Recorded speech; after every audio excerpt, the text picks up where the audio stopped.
வணக்கம். யாருமே சொல்லலையா வணக்கம்? வணக்கம். அதான் எதிர்பார்க்குறேன். இந்த பழக்கத்தை லண்டனில் தமிழ் குழந்தைகளுக்கு நாங்கள் கற்றுக் கொடுத்தோம். வணக்கம்ன்ற சொன்னால் திருப்பி வணக்கம்னு நான் சொல்லணும்.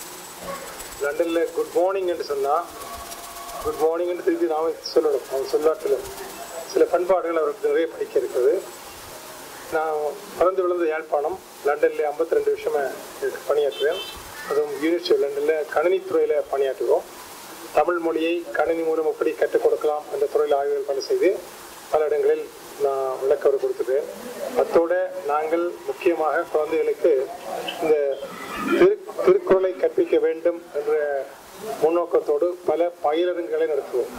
இந்த பயிலரங்கம் மாணவர்களுக்கும் முக்கியம், அதை கற்றுக் கொடுக்கிற ஆசிரியர்களுக்கு முக்கியம்.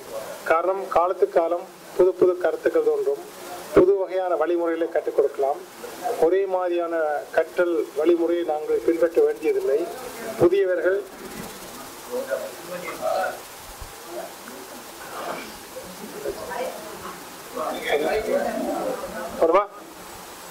என்ன வேற இருக்காங்களா? அவளுக்கு கேட்கலையா? இப்ப கேட்கவே எல்லாருக்கும் கேட்காட்டி கையை வச்சுங்களேன். பேச இருக்கிறீங்க, நானும் தமிழன் தானே. ஏயா நீ பேசுறது கேட்கலன்னு சொல்லாமல? பரவாயில்ல. சரி, கணினிய துறையிலே எப்படி கணினியை உபயோகித்து தமிழை சுலபமாக மாணவர்களுக்கு கற்றுக் கொடுக்கலாம் என்ற படைப்புகள் பறக்க செய்திருக்கோம். காரணம் என்று இந்த உலகம் உண்டானதே 3 ஆப்பிளால, தெரியுமில்ல? ஒரு ஆப்பிள் ஆதவன் சாப்பிட்டதால நாங்கள் எல்லாம் பிறந்தோம். 2வது ஆப்பிள் மரத்திலிருந்து கீழே விழுந்தது. அது யார் கண்டுபிடிச்சா? என்னத்தை கண்டுபிடிச்சா? உயிர்ப்பு. அப்புறம் இன்னொரு ஆப்பிளை கண்டுபிடிச்சான். இன்னைக்கு எங்களோட கையடக்கத்துல உலகமே இருக்குது இல்லையா? ஆகவே 3 இந்த ஆப்பிளும் இந்த வாழ்க்கையில மிக முக்கியமான பங்கு வளர்க்கின்றன.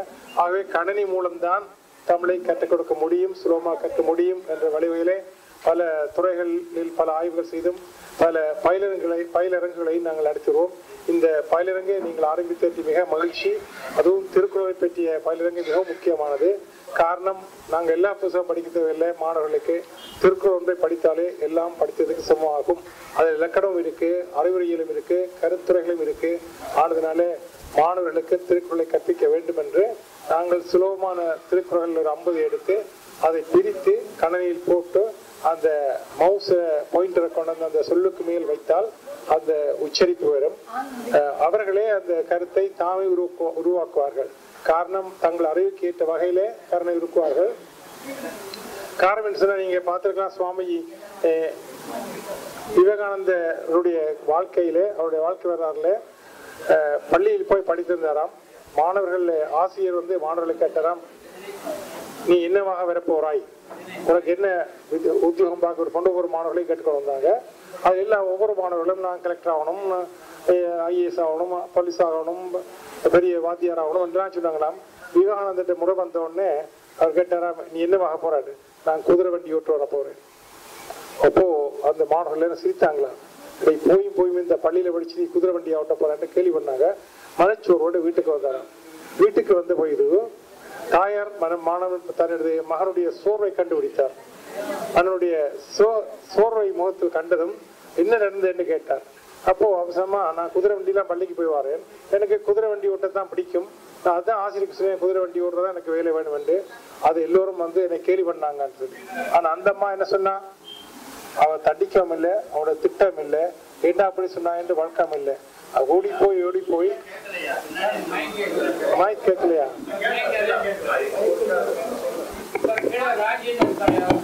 மைக் கேக்குதா? சரி, மைக்கை விட்டு பேசுறா, கேக்குமா? அது பெட்டர் நினைக்கிறேன். காசு மூலம்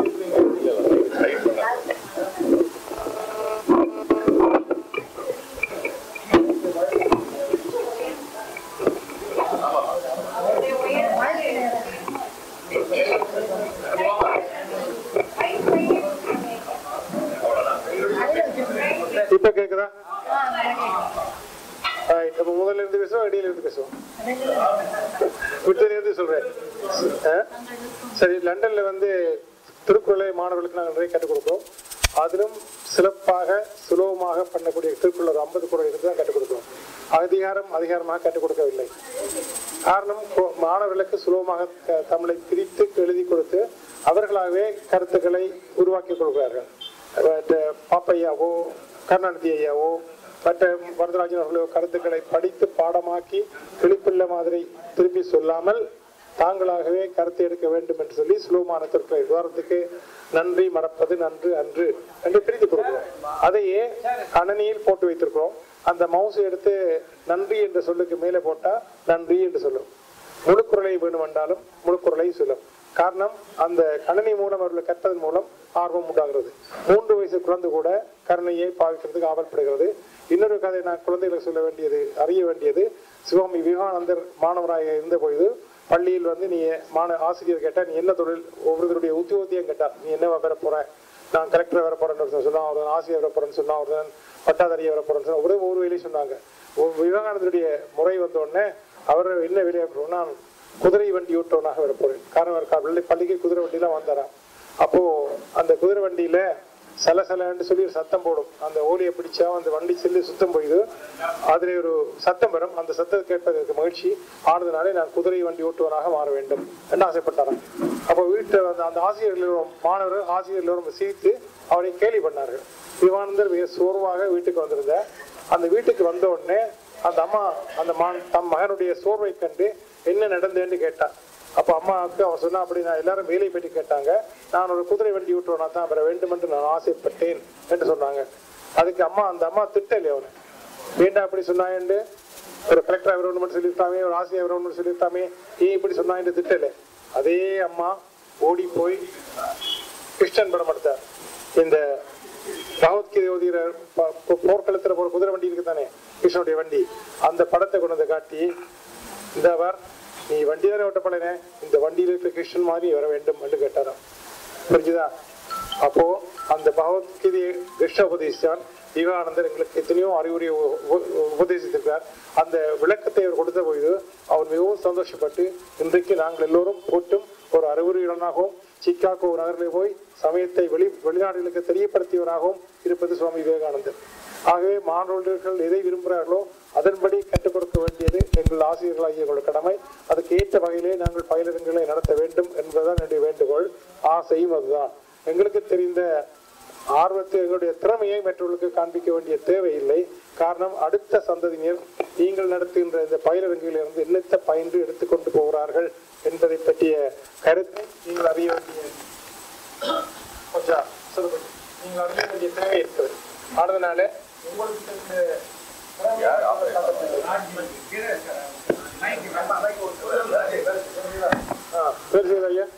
கேக்குதா? சும்மா ஆகவே நீங்கள் இந்த பயிலரங்கை மாதம் ஒரு முறையாவது நடத்த வேண்டும் என்பது என்னுடைய வேண்டுகோள். அதுவும் எப்படி இதை சுலபமாக மாணவர்கள் கொண்டு செல்லலாம். இந்த பயிலரங்கு நீங்க நடத்துற பயிலரங்கு இலக்கணத்தை எல்லாம் எப்படி கற்றுக் கொடுக்கலாம். உதாரணமாக நீங்க சினிமா பாட்டுகள் மூலமே பல இலக்கணத்தை கற்றுக் கொடுக்கலாம். காரணம், இன்றைக்கு வாயில முணுமுணுக்கிறதெல்லாம் சினிமா பாட்டுகள். அந்த சினிமா பாட்டுகளை உங்களுக்கு ஏற்றுமாறு செய்து அதை ஆண்ட்ராய்ட்லேயே போடலாம் அல்லது ஐபோன்ல போடலாம். போட்டு மாணவர்களை திருப்திப்படுத்துவதன் மூலம் மாணவர்கள் ஆர்வமாக கற்பார்கள் என்ற வேண்டுகோள். அதே போல இந்த பயிலரங்கம் இந்த அம்சவணி அம்மாவுடைய இடத்திலே இந்த பயிலரங்கை நீங்கள் இந்த நங்கை நல்லூரில், நானும் ஒரு நல்லூர்ல இருந்தா வந்திருக்கேன். யாழ்ப்பாணத்தில் ஒரு நல்லூர் என்ற கிராமம் இருக்குது, அந்த கிராமத்தில் தான் நான் வந்திருக்கேன். இதோ அந்த சிறப்பாக நீங்கள் தொடர்ந்து இந்த பயிலரங்கை நடத்த வேண்டும். இப்படி ஒரு அறிவாளிகள் எல்லோரும் ஒன்று கூடி கருத்துக்களை பரிமாறி அடுத்த தலைமுறையினருக்கு இந்த செய்தி எடுத்துக்கொண்டு வந்து வேண்டிக் கொண்டு இந்த சந்தர்ப்பத்தை கொடுத்த அவர்களுக்கும் மற்ற தலைவர்களுக்கும் எனது நன்றியை கூறி, இன்று சிறப்பாக நான் முக்கியமாக சந்திச்சது 4 வருஷத்துக்கு முன்னாடி மொரிஷியஸ்ல நாங்கள் சந்திச்சோம். திருமதி விஜயலட்சுமி மாசம் உங்களையும் பார்த்தோம், அம்மாவும் பார்த்தோம். மிக்க மகிழ்ச்சி, ரொம்ப சந்தோஷம். உங்களோட விரைவிட்டு நன்றி, வணக்கம்.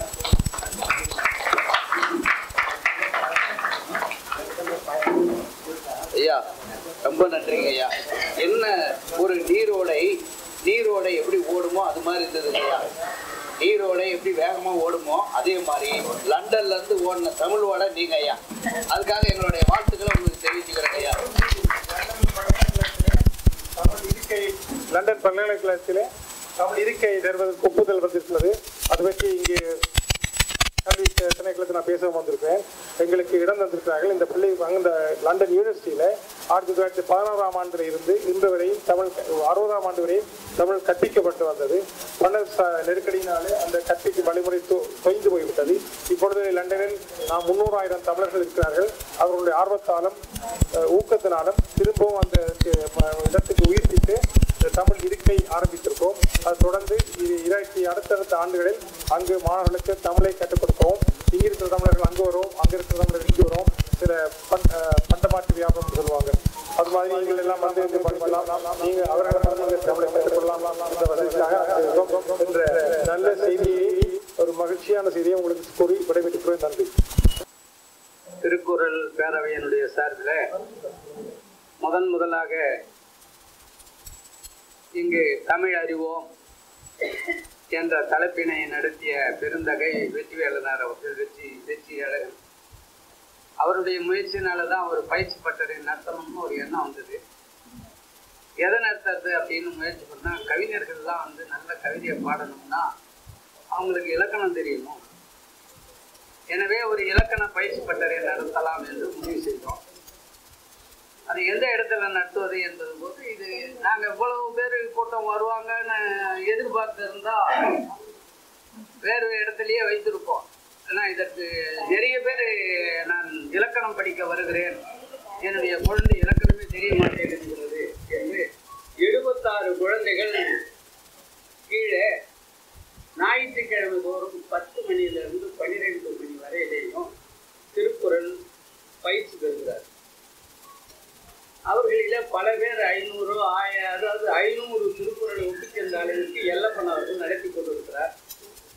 எப்படி இருந்தாலும் திருக்குறள் வழி இலக்கணத்தை கற்பிப்போம் அப்படின்றதுக்கு முன்னின்றவர் நம்முடைய வெற்றியாளர்கள். அவருடைய முயற்சியினாலே இது நடந்து கொண்டிருக்கிறது. நாங்கள் திருக்குறள் பேரவையினுடைய சார்பிலே தான் நடத்த வேணாலும் எழுத்தாளர்களுக்கு தான் முக்கியம் என்பதனாலே எழுத்தாளரையும் உடன் இணைத்து செய்கிறோம். இந்த இடம் இப்பொழுது நாங்கள் எதிர்பார்த்ததை விட அதிகமாக வருகை தந்திருக்கிறார்கள். மகிழ்ச்சிக்குரிய செய்தி. இந்த திருக்குறள் பேரவை 1978ஆம் ஆண்டு ஆரம்பிக்கப்பட்டது. 40 ஆண்டுகளாக நடைபெற்றுக் கொண்டிருக்கிறது. அது கீழே இருப்பது மகளிர் மன்றம். அது தொடங்கி அதுவும் 40 ஆண்டுகளுக்கு மேலாகிறது. மேலே இருப்பது திருக்குறள் பேரவை. இதில் ஒரு பயிலரங்கம்னு ஒன்று போட்டிருக்கிறோம். இது என்ன பயிலரங்கம்னா, பின்னால் பார்த்தீங்கன்னா ஒரு 45 பேருடைய பெயர் இருக்கிறது. அந்த 45 பேர் அன்னைக்கு ஒருத்தரே போட்டுடலாம், ஆனால் அது நல்லா இருக்காது. என்ற காரணத்தினால 45 பேர் சேர்ந்து ஆளுக்கு 10,000 என்று கொடுத்து 4,5 லட்சம் ரூபாய் சேர்த்து இந்த கட்டணம் உருவாக்கப்பட்டது. இந்த கட்டடத்தில் என்ன செய்வது என்ற பொழுது, இது ஒரு பயிலரங்கமாக மாற்ற வேண்டும், எப்பொழுதும் ஒரு பயிற்சியை நடத்தி கொண்டே இருக்க வேண்டும் என்பதனால இந்த கீழே இருக்கிற மகளிர் மன்றத்தினுடைய தலைவி அம்சவேணி அவர்கள், அந்த அம்சவேணி பெயரினாலே அம்சவேணி பயிலரங்கம் என்று நடத்தி கொண்டிருக்கிறோம். ஒரு ரகசியமான செய்தி, யாருக்கும் தெரியாத செய்தியும் ஒன்று சொல்ல விரும்புகிறேன். என்ன என்றால், அவர்கள் பிறந்த நாள் இருக்கு. யாருக்குமே சொல்லாமல் அவர்கள் பிறந்த நாளை கொண்டாடுகின்ற விதமாக இந்த பயிற்சியானது நடைபெற்றுக் கொண்டிருக்கிறது. இதில் கலந்து கொள்ளுகின்ற ஐயா இலங்கை, அதாவது லண்டன் மாநகரில் எந்த இடத்துல எந்த கருத்தரங்கம் நடத்தினாலும் அதை முன்னின்று நடத்தக்கூடியவர் பெருந்தகையர்கள். அந்த பாடம்லாம் பார்த்தீங்கன்னா காட்சியே சொல்லிக் கொடுக்குறாரு. அதை கூட சொன்னார். நான் கொண்டு வந்து அந்த சீடியை போட்டு நடத்தட்டோமான்னாரு. ஐயா இது தலைவர்கள் மட்டும்தான். அதற்கு பிறகு நாங்கள் அழைத்திருந்த போது இந்த 3 நேரம் செய்து எப்படி தமிழ் கற்பிக்கிறார்கள் இலங்கையிலே என்பதை அவர் சொல்ல இருக்கிறார். அடுத்ததாக சவுதி அரேபியாவிலிருந்து வந்திருக்கக்கூடிய அம்மையார் அவர்களை அழைத்தோம். அவர்களும் மனமோடு வந்தார்கள். அவர்களும் சில கருத்துக்களை சொல்ல இருக்கிறார்கள். எப்பொழுதுமே அனைத்து இந்திய தமிழ் எழுத்தாளர் சங்கத்தில் ஒரு சிறப்பு என்னன்னா, நேரத்துக்கு ஆரம்பிச்சது நேரத்துக்கு முடிக்கணும். அது தலைவர் கட்டுப்பாடு. அவர் பேசிட்டே இருந்தாலும் சார் அப்படின்னு பார்த்தா அவங்க முடிச்சுடுவோம். அது அவ்வளோ நம்பிக்கை எனக்கு. ஏன்னா இல்லைன்னா நடத்த முடியாது. இல்லைன்னா அவங்க இப்போ 10 மணி தான் ஆகிடும். கவிஞர்களை விட்டோம்னா அவங்க கவிதை பாடுவதே சொல்லணும்னா அந்த 15-16 வரைக்குள்ள முடிக்கணும்னு நாங்கள் கட்டுப்பாடு பெல் அடித்து அனுப்பிடுவோம். அப்படி ஒரு கட்டுப்பாடு காரணமாக இது நடைபெற்றுக் கொண்டிருக்கிறது.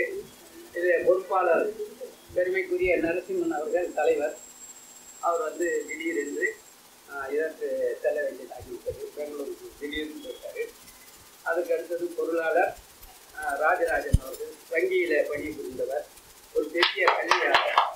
அவரை அறிமுகப்படுத்துவது ஏன்னா எழுத்தாளர் சங்கத்தில் நம்ம ஐயா பொதுச் செயலாளர் இதயகத ராமானுஜன் சொல்வது போல நமக்கு சொல்ல தெரியாது. என்ன அப்படின்றது மட்டும் தெரியாது. அதற்கு அடுத்த நிலையில பெருமைக்குரிய கலிய பெருமாள் என்பவர் வந்திருக்கிறார். அவர் எழுந்து நிற்கணும். அவர் என்ன ஒன்றும் எங்கேயும் கண்டுக்காதீங்க, அவரை வாழ்த்துறையில போட்டு விடுவாங்க. அவர் ஐயா கலிய பெருமாள் அவர்கள் எழுந்து நிற்கவும், அவர் முதுகலை பட்டதாரியாசிரியர், நங்கை நல்லூர் இருக்கிறாரு. இருக்கிற இடம் தெரியாத தொண்டு செய்து கொண்டிருக்கின்ற பெருந்தகை. அவர் வருகை தந்திருப்பது நமக்கு பெருமை.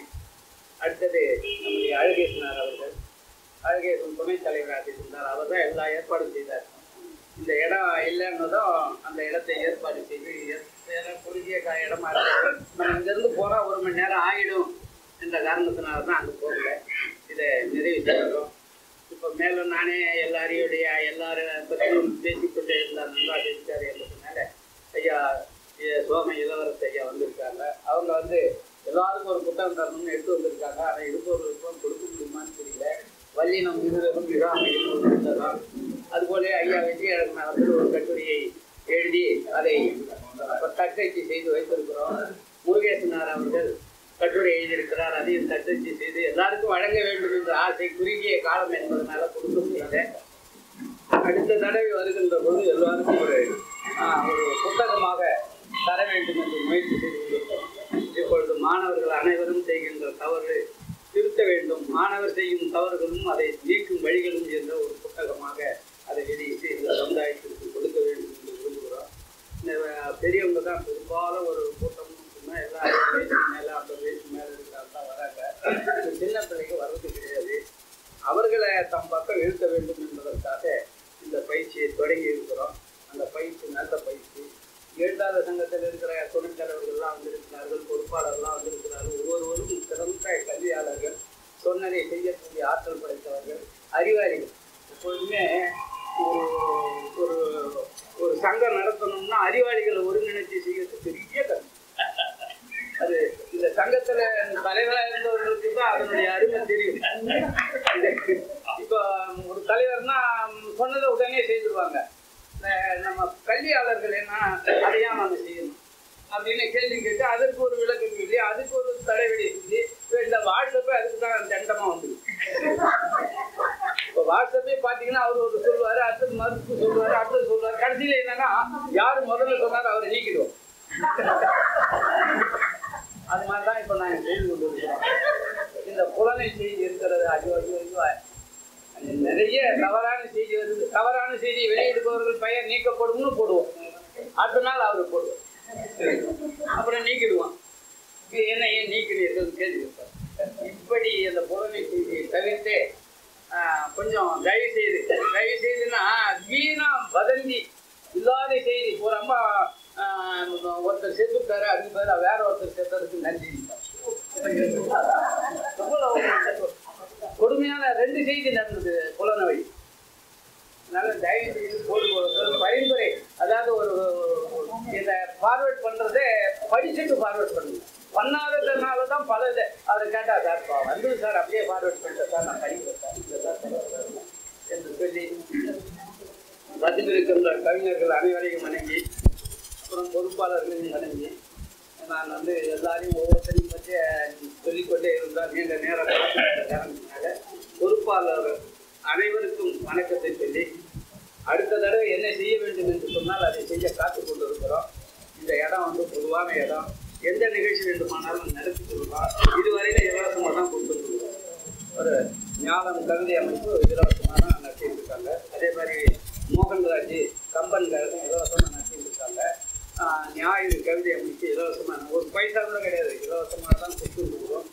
இது நெருக்கடி இல்லாமல் இருந்தால் நீண்ட நாள் இது நடக்கும் என்று சொல்லி அனைவருக்கும் நன்றி பாராட்டி வருகை தந்த அனைவரையும் வணங்கி ஒரு சிறப்பாக அவங்க செய்யணும்னு நினைச்சோம். என்னன்னா இந்த இது நவதானிய சுண்டல். இது நீங்கள் இது ஒரு சில பேர் பார்த்துருப்பீங்க. ஆனால் இது ஒரு நவதானிய சுண்டல். அடுத்தது கஞ்சி இருக்கு, அது வந்து அதாவது திணையரிசி கஞ்சி. உடலை பாதிக்காது. இனிமேலுக்கு நாங்கள் எல்லாமே வந்து இயற்கை முறையில் கொண்டு போகலாம்னு நினைக்கிறோம். அதற்கு உங்களுடைய உறுதுணை தேவை என்று சொல்லி நான் பேசிக்கொண்டே இருந்தால் நீண்ட நேரம் பேசுவேன். அதனால பேச்சை குறைத்து பின்னால் இருப்பவர்களுக்கு வழிவிட்டு என்னுடைய தலைமையுடைய நிறைவு செய்கிறேன். வந்தவர்கள் அனைவரையும் வருக வருகை வரவேற்கிறேன்.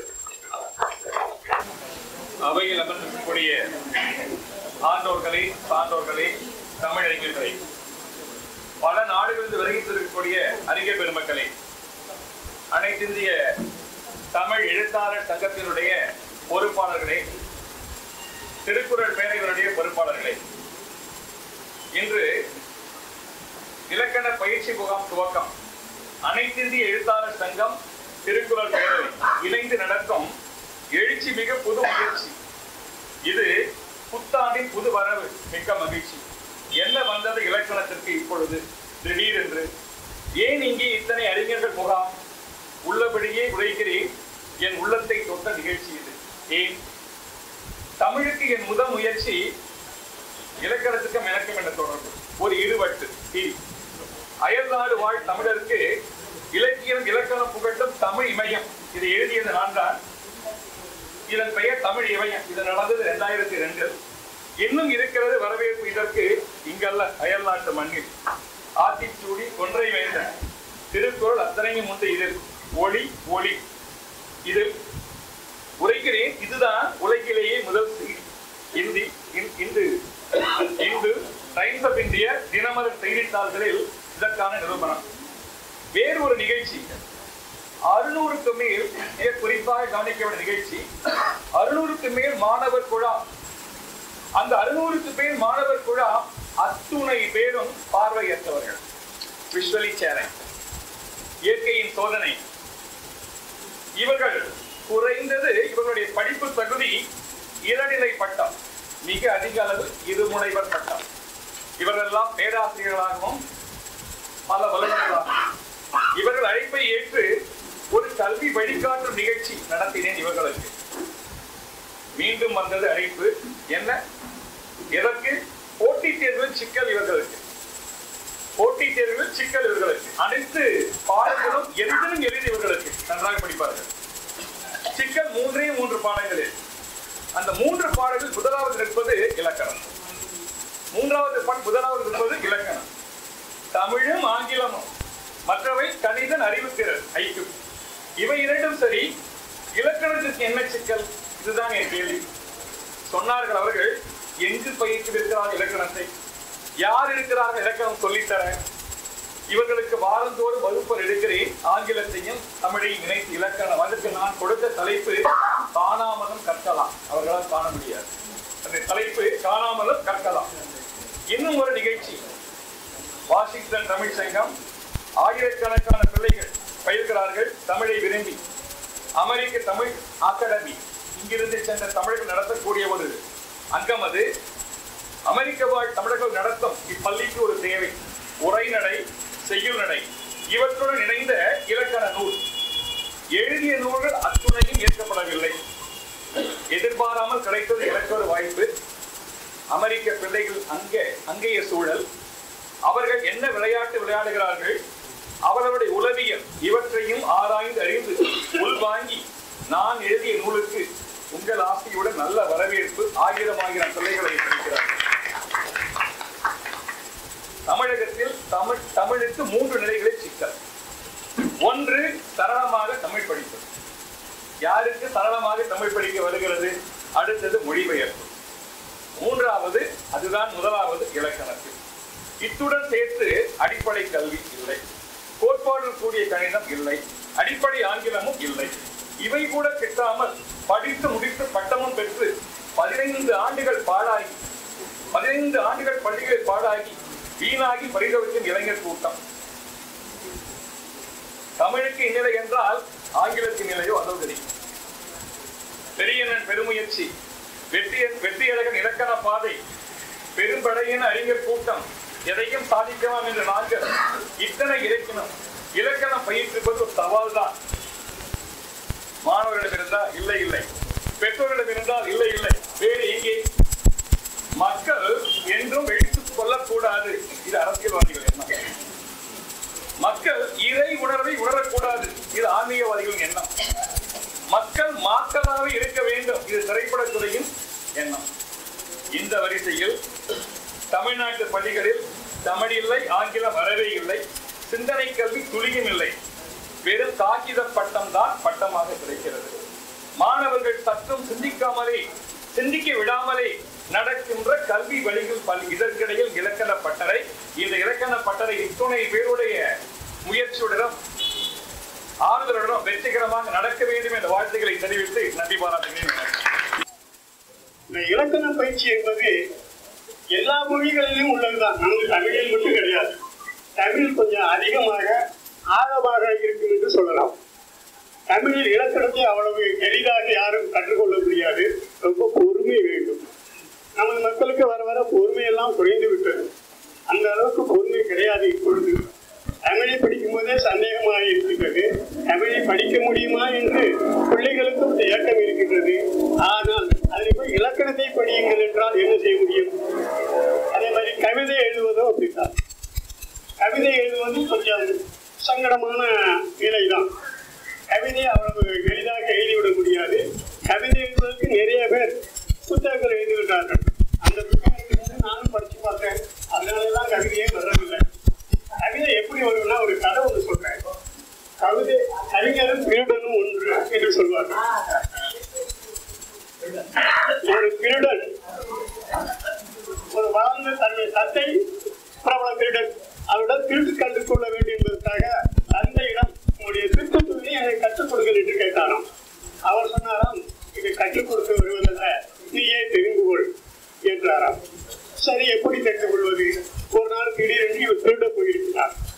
ஒரு வீட்டில் போய் தேடிக் கொண்டிருக்கும் பொழுது இடையில் சத்தம் கேட்டு வீட்டில் உள்ளவர்கள் வீட்டுக் கொண்டு விட்டார்கள். உடனே யார் என்று தேடிக்கொண்டு வரும் பொழுது இவன் அந்த வீரவர் கருதுதான் வீரவுல ஒழிஞ்சுக்கிட்டான். அந்த வேலைக்காரி மெழுகுவர்த்தியை கொளுத்தி கொண்டு வந்திருக்கிறார்கள். எல்லோரும் தேடிக்கொண்டு வரும்போது அவனிடம் அந்த வீரர்கிட்ட வரும் பொழுது திடீரென்று வீரவுல இருந்த திருடன் அந்த மெழுகுவர்த்தியை ஊதி அணைத்து விட்டான். எட்டி நிறுத்தி யாருக்கு தெரியவில்லை. அணைத்து விட்டு உடனே வெளியில் வந்து விட்டான். வந்து ஓடிக்கொண்டே இருக்கிறான். வீட்டில் உள்ளவர்கள் அக்கப்பக்கம் உள்ளவர்களாம் ஏறி வந்து விட்டார்கள். அப்பொழுது வழியில் தப்பிக்க முடியாத என்ற நிலை வரும் பொழுது வழியில் ஒரு பெரிய கிணறு, கிணற்றுக்கு பக்கத்தில் ஒரு கல் இருந்திருக்கிறது. உடனே இவர் சர்வசீனமாக அந்த கல்லை சுற்றி கிடத்துக்குள் போட்டுவிட்டு ஓடிவிட்டார். கல் கிணற்றில் வந்ததும் குறைத்து கொண்டிருந்த மக்கள் இவன் தான் கிடத்துக்குள்ள விழுந்தான் ஒரு வீட்டுல தெரியாம இவன் விழுந்துட்டான் அப்படின்னு சொல்லிட்டு இவனை எப்ப இருந்தாலும் நம்ம தேவை விடக்கூடாது அப்படின்னு சொல்லி அங்கேயே கிணத்தை சுற்றி எல்லாரும் உட்காந்துட்டாங்க. இவன் வீட்டுக்கு வந்துட்டான். வெளியில வரைக்கும் போயிட்டாங்க. அதனால அவன் அப்பா கேட்டுட்டான், திருட போனியா என்ன பாட்டு இதெல்லாம் நடந்ததுன்னு சொல்லிட்டான். இதாண்டா திருட தொழில் அப்படின்னு என்னன்னு கேட்டான். நீ திருட போகும்போது விளக்கப்படுத்துகிறதும் உடனே வீரக்குள்ள போய் நின்றுட்டு விளக்க அணைச்சிட்ட, மறுபடியும் வெளியில வரும்போது அந்த விளக்க அணைக்கிற எண்ணம் உனக்கு எப்படி வந்தது? தப்பிக்க வேண்டும் என்ற எண்ணத்தினால நீ விளக்க அணைச்சிட்ட. அது ஒரு எதிர்பாராம உனக்கு கிணத்துல ஏற்பட்ட எண்ணம். அதே மாதிரி கிணத்துல கள்ளத்துக்கு போடுங்கிறது உனக்கு எப்படி வந்தது? எப்படியாவது கிணத்துல தப்பிக்கணும். அதற்காக உடனே கள்ளத்துக்கு போட்டு தப்பிட்டு வந்து விட்டாய். இதே மாதிரிதான் கவிதை எழுதுவதும் கவிதைகளும் அப்படித்தான். ஏதாவது எழுதுங்க, வரும்போதே கவிதை வாசல் வந்து கொண்டே இருக்கும். நீங்க கவிதைக்குன்னு சொல்லி படிச்சுட்டு எல்லாம் உட்காந்து எழுத முடியாது. இது ஒரு அருமையான கதை. நான் முடி படிச்சுட்டு எனக்கு ரொம்ப பிடிச்சிருந்தது. பிறப்பொங்கும் எல்லா உயிர்க்கும் சிறப்பொங்கா செய்தொழில் வேற்றுமையான முயற்சி திருவனையாக்கும். இந்த முயற்சி திருவனையாக்கும் என்ற குரட்பாக்கள் கூறி உங்கள் அவையில் அமர்ந்திருக்கும் இத்துணை பெரிய ஆன்றோர்களையும் சிறந்த ஆன்றோர்களையும் வணங்கி மகிழ்கின்றேன். மதுரை தமிழோசை உலகமெல்லாம் பரவல் வகை செய்தல் வேண்டும் என்று மகாகவி பாரதியார் சொன்னானே, அவனுடைய கனவு இன்று நனவாகிக் கொண்டிருக்கின்றது. இந்த நிலையிலே இந்தியாவின் 8 உலகில் 8 திக்கிலும் தமிழும் தமிழனும் வாழ்கின்ற நிலையை நாம் கண்டு கொண்டிருக்கின்றோம். உலகில் பல்வேறு நாடுகளில் தமிழ் பரவிக் கொண்டிருக்கின்றது. கிட்டத்தட்ட 50 நாடுகளுக்கு மேல் தமிழர் வாழ்ந்து கொண்டிருக்கின்றார்கள். தமிழன் வாழும் இடமெல்லாம் தமிழ் மொழி சிறக்கின்றது, தமிழ் மனம் கமழ்கின்றது. இது நான் அறிந்த உண்மை. சவுதி அரேபியாவை தவிர Dubai, Libya, Italy, America, Saudi Arabia, Qatar, Turkey, China, Japan போன்ற நாடுகளுக்கெல்லாம் நான் சுற்றுப்பயணமும் பல ஆண்டுகள் அந்த மண்ணிலே தங்கியும் இருக்கின்றேன். அங்கெல்லாம் நான் என்னுடைய தமிழரை கண்டு பேசி இருக்கின்றேன். அவர்களோடு பேசுவதும் அவர்களை நேசிப்பதும் என்னுடைய வாழ்க்கையின் வரலாறாக போய்விட்டது. ஏனென்றால் அதை பற்றி நிறைய கதைகளும் கட்டுரைகளும் எழுதியிருக்கின்றேன். இது அனைத்து இந்திய தமிழ் எழுத்தாளர்கள் சங்கம் அறிந்த ஒன்றுதான் என்று நான் நினைக்கின்றேன். இதனால் எனக்கு ஓரளவிற்கு பல்வேறு நாடுகளிலே தமிழ் மொழி எவ்வாறு போற்றப்பட்டு வருகிறது என்பது தெரியும். இன்று மொழிக்கு உயிர் நாடி இலக்கணம் என்பதை உணர்ந்து தொல்காப்பியர் வழி நின்று தமிழ் மொழி வளர்வதற்காகவும் இளைய சமுதாயத்தினர் பயன்பெறுவதற்காகவும் இங்கே இந்த இலக்கிய பயிற்சி பட்டறை முகாம் ஏற்படுத்தி இருக்கின்றீர்களே ஐயா, இதை போன்ற ஒரு சிறந்த பயிலரங்கம் வேறு எங்கும் இருக்க முடியாது என்றுதான் நான் நினைக்கின்றேன். ஏனென்றால் நான் சவுதி அரேபியா இருக்கும் பொழுது எத்தனையோ இடங்களிலே சாப்பாடு தாயார் என்று எழுதியிருப்பதை பார்த்திருக்கின்றேன். சிங்கப்பூரிலே ஜவுளி கடை என்பதற்கு பதிலாக துணிக்கடைகள் கிடைக்கும் என்பதற்கு, துணி என்பதற்கு நகரம் போன்ற செய்திகள் எல்லாம் நிறைய இருக்கின்றன. ஆனாலும் அந்த சவுதி அரேபியாவில் எப்படியெல்லாம் தமிழ் வளர்கிறது தெரியுமா? இதை பற்றி பேசி உங்களோடு என்னுடைய ஒரு 7-8 நிமிடங்கள் உங்களோடு கலந்து பேசுவதற்கு நான் மிகவும் ஆசைப்படுகின்றேன். ஏனென்றால் நாம் நினைத்துக் கொண்டிருக்கின்றோம் தமிழ் நாட்டிலே நாம் தமிழை மிகவும் நேசிக்கிறோம் என்று. தமிழ் மண்ணை விட்டு வேறு இடங்களிலே புலம்பெயர்ந்து வாழ்கின்ற நாம் மக்களின் தமிழுடைய ஆர்வம், தமிழ் மீது அவர்களுக்கு கனிவும் காதலும் உண்டு. இது ஐயா அறிந்த ஒன்று. ஐயா அவர்கள் அங்கே இருப்பதாலேயே ஐயாவை நான் கண்டேன் பன்னாட்டு கருத்தரங்கில். அதே போல நானும் புலம்பெயர்ந்து வாழ்கின்றவர். எங்களுக்கெல்லாம் ஒரு வேகம், ஒரு உத்வேகம் இருக்கின்றது. இங்கே தமிழர்களோடு நாங்கள் இருந்து பழகுவதை விட அங்கே தமிழர்களை காணும் பொழுது எங்களுக்குள் ஒரு பிடிப்பும் ஒரு அரவணைப்பும் ஏற்படுகின்றது என்பது உண்மையிலும் உண்மை. அவர்களை எல்லாம் கண்டால் ஒரு ஒருங்கிணைப்பு ஏற்படுகின்றது. இருந்தாலும் சவுதி அரேபியா மண்ணிலே நான் இருந்து வருகின்றேன் கிட்டத்தட்ட 20 ஆண்டுகளாக அந்த நாட்டில். ஆனால் செல்லும் பொழுது ஐயா, அந்த நாட்டிற்கு சென்ற பொழுது இங்கே இருப்பவர்களா இளைஞர்களுக்கெல்லாம் சவுதி அரேபிய எண்ணெயில் இந்திய வாலிபம் வெளிகிறது என்ற நிலைதான் அங்கே முன்றும் இருக்கின்றது. இது வேறு கதை. அதே சமயம் நம் தமிழர்கள் அனைவரும் ஒன்றாக இணைந்து தமிழையும் தமிழ் பண்பாட்டையும் தமிழர் நாகரிகத்தையும் போற்றிக் கொண்டு வருகின்றார்கள். இதை எப்படி நான் சொல்வேன் என்றால், சவுதி அரேபியாவிலே பெரும்பாலான மக்கள் 60% மிகவும் சாதாரண படிப்பு கல்வி தகுதி உள்ளவர்கள் தான் அங்கே இருக்கின்றார்கள். அவர்களுக்கு குறைந்த வருமானம். இதை 40% அதிக அளவு சம்பாதித்தார்கள் என்றாலும் கூட அங்கே உள்ள சட்டத்திட்டங்கள் குழந்தைகளை மேற்படிப்பே அங்க படிக்க இயலாது. அதன் காரணமாக அவர்கள் இந்தியாவிற்கு தான் அனுப்ப வேண்டும். இந்தியாவிற்கு அப்படி மாணவர்களை அனுப்பும் பொழுது மாணவிகளை அனுப்பும்போது குடும்பத்தை அனுப்பித்தான் ஆக வேண்டும். அதனால் சவுதி அரேபியாவை பொறுத்த வரையில் அங்கே தனித்து வாழும் நிலை ஏற்படுகிறது. அதனாலேயே அவர்கள் அதோடு உங்கள் அனைவருக்கும் தெரியுமா, சென்ற வருடம் வரை திரையரங்குகளை இல்லாத ஒரு நாடாக இருந்தது சவுதி அரேபியா. எந்தவித கேளிக்கை கூத்தாட்டங்களும் கிடையாது. ஆனாலும் இதற்கெல்லாம் ஒரு வடிகாலாக அவர்கள் தமிழ் மொழியை, தமிழ் சங்கங்களையும் தமிழ் மன்றங்களையும் ஏற்படுத்தி கொண்டுதான் வாழ்ந்தார்கள். அங்கே எல்லாம் ஒவ்வொரு வெள்ளிக்கிழமையானால் அவர்களுக்கு விடுமுறை. அந்த வெள்ளிக்கிழமைகளே தமிழ் மக்களை எங்கே காண்போம், எப்படி பேசுவோம், அவர்களோடு தமிழை எப்போது பேசுவோம் என்றெல்லாம் ஏனென்றால் அங்கே ஆனா சதிக்கு இந்த சதிக்கு என்பார்கள். நீயும் தோழன் நானும் தோழன் என்று ஆங்கில என்று அரபு மொழியிலே சொல்லுவார்கள். சலாம் அலைக்கும் என்று போடுவார்கள். இவர்களும் ஒருத்தருக்கு சலாம் அலைக்கும் என்று சொல்லுவார்கள். ஆனால் எப்படிப்பா இருக்கேன், எப்படி இருக்கீங்க என்று கேட்பதற்காகவே பர்கா என்னும் ஒரு இடத்தை அங்கே நான் தமிழர் அதிகமாக வாழ்கிறார்கள். நான் சொல்வது சாதாரண தொழில் இருப்பவர்கள்.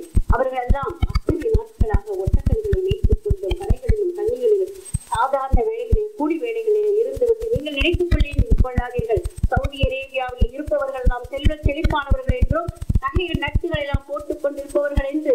ஆனால் அவர்களுடைய ரத்தம் தான் இங்கே உள்ள சவுதி அரேபிய குடும்பங்களை வாழ வைத்துக் கொண்டிருக்கிறார். அதை பற்றி பல புத்தகங்கள் எழுதியிருக்கின்றேன். வேண்டுமானால் நான் தருகின்றேன், படித்து பாருங்கள். அது வேறு விஷயம். இப்பொழுது தமிழை பற்றி அவர்கள் எப்படி போற்றுகிறார்கள் என்று நான் பார்க்கலாம். தமிழ் சங்கங்கள் நிறைய இருக்கின்றன. ரியாத் தமிழ் சங்கம் என்று. ரியாத் ஐயா உங்களுக்கு தெரியுமா? ரியாத் தமிழ் சங்கத்திலே 5 கூடங்கள் இருக்கின்றன. கல்விக்கூடம், எழுத்துக்கூடம், ஆற்றல் கூடம், அறிவுக்கூடம், திறனாய்வு கூடம் என்று நாம் வைத்திருக்கின்றோமா? அங்கே உள்ள தமிழர்கள் அனைவரும் ஒன்றாக இணைந்து 5 கூடங்களை வைத்து நடத்துகிறார்கள். அதிலே எழுத்து கூடத்திலே என்னுடைய தவம் என்ற ஒரு புத்தகமானது என்னுடைய 16வது புத்தகம் வெளியிடப்பட்டது. அதெல்லாம் எங்களுக்குள் ஒரு பெருமையை மகிழ்ச்சியை ஏற்படுத்தியது என்றால் அது மிகையாகாது. அங்கே எல்லோரும் வெள்ளிக்கிழமைகளால் எப்பொழுது வெள்ளிக்கிழமை வரும் நாம் சுஜாதாவையும் பட்டுக்கோட்டையும் இஸ்ராவையும் போய் படிப்போம், அவர்களோடு மற்றவர்களோடு பேசுவோம், கலந்துரையாடுவோம், இலக்கியங்களை பற்றி பேசுவோம். உங்களுக்கு ஒன்றை சொல்லிக் கொண்டீங்க. அங்கேயும் தொல்காப்பியர் மன்றம் ஒன்று இருக்கின்றது. தொல்காப்பியருடைய இலக்கணம் அங்கே பேசப்படுகிறது. ஆனால் வெற்றியழகன் ஐயாவை போன்ற அந்த இலக்கணத்தை சொல்லிக் கொடுப்பவர்கள் அங்கே யாரும் இல்லை. இங்கெல்லாம் ஆவண்ணா தெரிந்தவரெல்லாம் அங்கே புலவர்கள் தான். கவிதை எழுத தெரிந்தவர்கள் எல்லாம் அங்கே கவிஞர்கள் தான். ஏனென்றால் அங்கே அப்படிப்பட்ட இடங்களை சொல்வார்கள் இல்லையா? பொதுவாக அந்த இடங்களிலே அவர்கள் பெரியவர்கள். ஆனால் அவர்களுக்கு தெரிந்தவற்றை நாம் சொல்லிக் கொடுக்கின்றார்கள். வெண்பாக்கு ஏற்று சொல்லிக் கொள்கிறார்கள். எழுத்துக்கள் தேமா புதிமா எல்லாம் அங்கே கரைக்கப்படுகின்றன. அங்கே உள்ள மக்கள் அவர்களுக்கு தெரிந்தவற்றை சொல்லிக் கொடுக்கின்றார்கள். அவர்களுக்கெல்லாம் இந்த இலக்கண இலக்கிய பயிற்சி மூலமாகவோ உங்கள் மூலமாகவோ அனைத்து இந்த தமிழ் எழுத்தாளர்கள் சங்கத்தின் மூலமாகவோ இலக்கண இலக்கிய புத்தகங்கள் வெளிவந்தால் அவர்களுக்கு எவ்வளவு உதவியாக இருக்கும் என்று சொல்லி பாருங்கள். அவர்கள் மாணவர்களுக்கு அங்கே உள்ள இளைய சமுதாயத்திற்கு இருவரும் சந்ததியினருக்கு எப்படியெல்லாம் தமிழ் மொழி போக வேண்டும், அப்பொழுதுதானே தமிழின் மொழி சிறப்பாக செல்லும். அப்படித்தான் நீங்கள் எல்லோரும் அதற்கு ஒரு பாலம் அமைக்க வேண்டும் என்று கூறுகின்றேன். எனக்கு ஒரு பெரிய ஆவல் என்னவென்றால் இந்த நகரம் மற்றும் உச்சரிப்பு இவைகள் எல்லாம் மாற வேண்டும். எப்பொழுதுமே தமிழ் என்றால் அந்த நாவன்மையும் எழுத்தும் சொல்லாற்றலும் மிகுதியாக இருக்க வேண்டும்.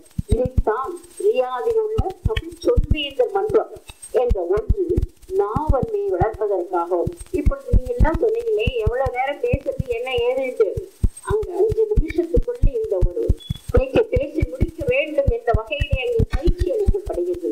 நீங்கள் எல்லோரும் ஒரு சிலர் கேள்விப்பட்டிருக்கலாம். டோஸ்ட் மாஸ்டர்ஸ் கிளப் என்று கேள்விப்பட்டிருக்கிறீர்களா? டோஸ்ட் மாஸ்டர்ஸ் கிளப் யாராவது? அதே போன்று தமிழில் அங்கே இருக்கிறது. அதுதான் தமிழ் சொல்வேந்தர் மன்றம். அதன் மூலமாக நாவன்மை வெளிப்படுத்தப்படுகின்றது. சொல்வன்மை கருத்து பரிமாற்றம் ஏற்படுகின்றது. இதன் மூலமாக ஐயா தமிழ் சவுதி அரேபியாவிற்கு மட்டுமல்ல உலகம் முழுக்க பரவி இருக்கின்றது. இன்று இந்த ரியாத் தமிழ் சங்கத்தினுடைய இந்த தமிழ் டோஸ்ட் மாஸ்டர்ஸ் தமிழ் மற்றும் எல்லா சங்கங்களினுடைய அமைப்பாளர் சிறந்த தலைவர் என்று சொல்லுவோமே அமெரிக்காவில் தான் அந்த இருப்பிடம் இருக்கின்றது, தலைமையிடம் இருக்கின்றது. அது சென்ற வருடம் ஒரு இந்தியர் தான், இலங்கை தமிழர் தான் அங்கே தலைவராக இருந்திருக்கிறார் என்பது தமிழருக்கெல்லாம் பெருமையாக இருந்தது. எனக்கும் பெருமை. இப்பொழுது ஒன்று சொன்னால் நான் இதனை பெருமையாக சொல்லிக் கொள்கிறேன். சென்ற வருடம் 2017-18 ரியாத் தமிழ் சங்கத்துடைய தலைவியான பொறுப்பை நான் ஏற்றுக்கொண்டிருந்தேன். தேர்ந்தெடுத்திருந்தார்கள் என்று சொல்லிக் கொண்டிருக்கிறேன். என்னுடைய 16 புத்தகங்களும் அங்கு திறனாய்வு செய்யப்பட்டன. அங்கே திறனாய்வாளர்கள் நிறைய இருக்கின்றார்கள். அதை தெரிந்து கொள்ளுங்கள். ஏனென்றால் ஒரு தமிழ்நாட்டில் இருப்பதை விட வெளிநாட்டில் இருக்கும் பொழுது தமிழ் பற்று அதிகமாக இருக்கிறது என்பதை உங்களுக்கு சொல்ல வருகின்றேன். அவர்கள் வேண்டும், எழுத வேண்டும் என்பதற்காக நீங்கள் எல்லோரும் நிறைய செய்ய வேண்டும். ஏனென்றால் என்னவென்றால் சவுதி அரேபியாவிற்கு அவ்வளவு எளிதாக எல்லோரையும் அங்கே இழுத்து செல்ல முடியாது. சட்டத்திட்டங்கள் அப்படி துபாயை போன்றோ பஹ்ரைனை போன்றோ அப்படி எல்லோரும் வர இயலாது. ஆனால் புத்தகங்களை எங்களால் எடுத்து செல்ல முடியும், அங்கே உள்ளவர்களுக்கு பரப்ப முடியும் என்று சொல்லிக் கொள்கிறேன். நிறைய புத்தகங்களை நானும் எடுத்து சென்றிருக்கின்றேன் இது நாள் வரை. இப்படியாக இருக்கின்ற சவுதி அரேபியாவிலே இப்போ சென்ற வருடம் ஜனதரியா என்று அவர்கள் ஒவ்வொரு வருடமும் கொண்டாடுவார்கள். அந்த வகையிலே இந்த சென்ற வருடத்திற்கு இந்தியாவுக்கு ஒரு மதிப்பு கொடுத்தாங்க. என்னன்னா கெஸ்ட் ஆஃப் ஆனர். அந்த திருவிழாவில் தங்களுடைய பண்பாடு கலாச்சாரங்களை எல்லாம் எடுத்து சொல்லலாம் என்ற ஒரு நிலை. அந்த சமயத்திலே யாதில் உள்ள தமிழர்கள் எல்லாம் ஒன்றாக இணைந்து கிட்டத்தட்ட 1 லட்சம் பேர், நினைத்து பாருங்கள், 1 லட்சம் மக்கள், தமிழ் மக்கள் அனைவரும் ஒன்றாக ஆயிட்டு ஒயிலாட்டம், நம்முடைய பண்டை கால கலைகளை எல்லாம் அங்கே படமாக காட்டினோம், செயல் வடிவமாக காட்டினோம். ஒயிலாட்டம், கரகாட்டம், கும்பியாட்டம், பாரதியை என்று தெரிவித்தோம். அச்சமில்லை அச்சமில்லை அச்சம் என்பதில்லையே என்று ஒரு பாரதியை பாட வைத்தோம். அதென்றால் எல்லோரும் கேட்கின்றார்கள். அந்த அரபு மக்கள் மட்டுமல்ல, அங்கே வந்திருந்த உலக நாடுகளில் உள்ளவர்கள் எல்லோரும் பாரதி ஒரு கவிஞன் அங்கே இருந்தானா? அவர்களுக்கெல்லாம் ஷேக்ஸ்பியரை பற்றி தான் தெரியும். பாரதியை பற்றி சொன்னவர்கள் வெளிநாட்டில் உள்ள தமிழர்கள் என்று சொல்லிக் கொள்கின்றேன். ஏனென்றால் பாரதியை விட்டுவிட்டோம், இங்கே மட்டும்தான் நான் பாரதியை பற்றி பேசுகின்றோம். உலக நாடுகள் பேசுகின்றனவா? இல்லை இல்லை. அதற்காக நீங்கள் எப்பொழுதுமே தமிழையே கற்றுக்கொள்ள வேண்டும் என்பதல்ல, தமிழ் மொழியையும் கற்றுக்கொள்ளணும். நல்லறிஞர் சாஸ்திரங்கள் தமிழ் மொழிபெயர்க்க வேண்டும் என்று மகாகவி பாரதி சொன்னான். நான் என்ன சொல்றேன்னா, தமிழ் மொழி உள்ள நல்ல சாஸ்திரங்கள் ஆங்கிலத்தை கொண்டு போய் உலகம் முழுக்க பரவ வேண்டும் என்று. அதை யார் செய்வீர்கள்? ஆங்கிலம் படித்தவர்கள் மட்டும்தான் செய்ய முடியுமா? இல்லை இல்லை. ஓரளவிற்கு நீங்கள் ஆங்கிலம் தெரிந்தால் போதும். தெரிந்தவர்களிடம் சென்று நம்முடைய கலாச்சாரத்தையும் நம்முடைய சிறந்த தலைவர்களையும், அப்துல் கலாம் அவர்களை உலகம் முழுக்க கொண்டு சொல்லுங்கள். ஏதோ படித்தவர்கள் மட்டுமே தெரிந்திருக்கின்றார்களே ஒழிய சுந்தர் பிச்சை அவர்களை யாருக்காவது தெரியுமா? தெரியாது. நிறைய பேர் உலகத்தில் உள்ளவர்களுக்கு தெரியாது. படித்தவர்கள் மட்டும்தான். அமெரிக்கா அது தனி உலகம், அது வேறு மாதிரியான உலகம், அவர்களுக்கு மட்டும்தான் தெரியும். ஆனால் வளைகுடா நாடுகளில் உள்ள சாதாரண மக்களுக்கும், அரபு மக்களுக்கும், ஐரோப்பிய மக்களுக்கும் அவ்வளவாக தெரிந்திருக்கவில்லை என்பது நான் நிச்சயம். அதனால தமிழர்களை நம்ம அங்க கொண்டு போகணும். தமிழ் மொழியை உலகளாவிய அளவிற்கு நாம் எடுத்து செல்ல வேண்டும். பாரதியோட கனவு நனவாகி கொண்டிருக்கிறது என்று நாம் கூட்டாடுகின்ற இந்த நேரத்திலும் கூட தமிழ் மொழியினுடைய தொன்மை, பழமை, பண்பாடு இவற்றையெல்லாம் எடுத்து செல்ல வேண்டியது உங்களை போன்ற இலக்கண பேராசிரியர்கள், இலக்கியவாதிகளுடைய கடமை என்று நான் கூறிக்கொண்டிருக்கின்றேன். இன்னும் நிறைய இருக்கின்றன. இந்தியா ஒன்னொன்று சொல்ல வேண்டும். சவுதி அரேபியாவிலே பன்னாட்டு பள்ளிகள் இருக்கின்றன. அவற்றிலே தமிழ் மொழி 3ஆம் மொழியாக கற்பிக்கப்பட்டு வருகிறது. எல்லோருக்கும் இணையதளம் மூலமாக பட்டப்படிப்பு கூட அங்கே எடுத்து செல்லப்படுகின்றன. இதே போன்றுதான் அமெரிக்காவிலும் செல்லுகின்றார்கள். தன்னார்வலர்கள் அமெரிக்காவில் நிறைய பேர் இருக்கின்றார்கள். அவர்கள் எல்லாம் இணையதளம் மூலமாக மாணவர்களுக்கு மிக அருமையாக தமிழை சொல்லிக் கொண்டு வருகிறார்கள். ஐயா, அவர்களுக்கெல்லாம் நீங்கள் இலக்கண இந்த பயிற்சி, இலக்கணம் எப்படி எழுத வேண்டும், எப்படி ஒரு மொழியை இப்படி என்றால் நாங்கள் எல்லோரும் வந்தது என்று முடிப்பார்கள். முடிக்கும் பொழுது அதாவது பன்மையில் தொடங்கினால் பன்மையில் தான் முடிக்க வேண்டும் என்பதை அவர்களுக்கு தெரியவில்லை. நாங்கள் சென்று வந்தது பல இடங்களுக்கு பலரும் சென்றனர் என்று முடிக்க வேண்டும். சென்றால் அப்படித்தான் முடிப்பார்கள். அது மாதிரி எல்லாம் நிறைய இருக்கு. நான் நினைக்கிறேன் லண்டன்லயும் நிறைய இருக்குன்னு நினைக்கிறேன். நிறைய பல நாடுகள்ல, வெளிநாட்டுல புலம்பெயர்ந்து வாழுகின்றோமே, அந்த நாடுகள்ல ஒருமையில் தொடங்கினால் ஒருமையை தான் படிக்க வேண்டும், பன்மையில் தொடங்கினால் பன்மை. இந்த மாதிரியான சாதாரண இலக்கியங்களையும் எளிய முறையில் அங்கே செல்ல வேண்டும். அதே போன்று பழமொழிகளை பற்றியும் நிறைய அங்கே நல்ல விதமாக இதுதான் பழமொழி என்ற உண்மையான அர்த்தத்தை சொல்லுங்களையா. எனக்கு கூட நிறைய பழமொழிகளுக்கு உண்மையான அர்த்தம் எனக்கு தெரியாது. ஏனென்றால் சொல்லுகின்றார்கள், கழுதைக்கு தெரியுமா கற்பூர வாசனை என்று. அது தவறானது என்று நான் நினைக்கின்றேன். ஏதோ பாயையும் சூடத்தையும் பற்றி சொல்லுகின்றார்கள். தயவுசெய்து இப்பதான் சொன்னீர்கள், ஒரு தமிழ் மொழியின் ஒரு பற்று ஏற்படும் ஒரு பழங்காலத்து. ஆனால் நம்மளுடைய ஔவையாரை போன்றே மற்றவருடைய பழமொழிகள் எல்லாம்